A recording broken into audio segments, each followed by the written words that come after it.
ಅಷ್ಟೇ ಮಾದೇಶ್ವರ ಈ ಬೇಡು ಕಣ್ಣಪ್ಪನ ಸತ್ಯ ಪರೀಕ್ಷೆ ಮಾಡ್ಬೇಕು ಅಂದ್ಬಿಟ್ಟು ಆ ಲಿಂಗದಿಂದೆ ಮೌನವಾ ನಿಂತ್ಕೊಬಿಟ್ರಂತೆ. ಆಗ ಬೇಡು ಕಣ್ಣಪ್ಪ ಮಾದಪ್ಪ ನನ್ನನ್ನು ಬರಮಾಡ್ಬಿಟ್ಟು ನೀನು ಮೌನವಾಗಿದ್ಯಾ ತಂದೆ, ನಿನ್ನ ಯಾವ ರೀತಿ ಬರಮಾಡ್ಬೇಕು ಅಂತ ಹೇಳ್ಬಿಟ್ಟು ಬೇಡು ಕಣ್ಣಪ್ಪ ಆ ಮಾದಪ್ಪನ ಬಿದ್ದು ಬಿಡ್ತಿಲ್ಲಂತೆ.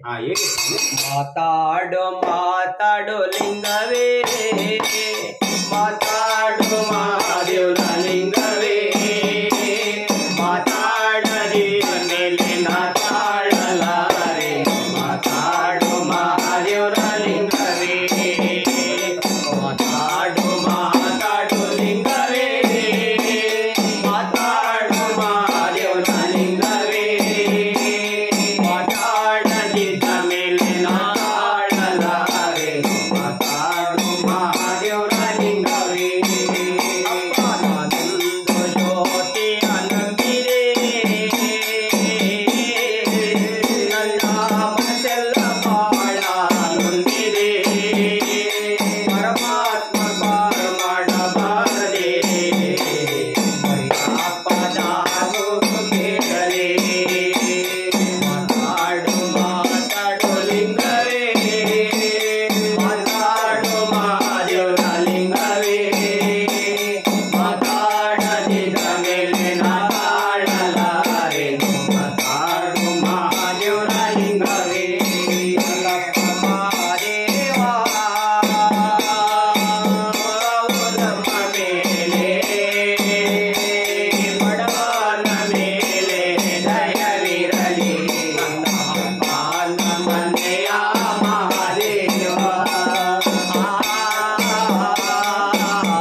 ಯಾವಾಗ ಬೇಡು ಕಣ್ಣಪ್ಪ ಮಾದಪ್ಪನ ಬಿದ್ದು ಬೇಡದ್ನೋ ಆಗ ಮಾದೇಶ್ವರ ಆ ಬೇಡು ಕಣ್ಣಪ್ಪನ ಭಕ್ತಿಯನ್ನು ನೋಡಿ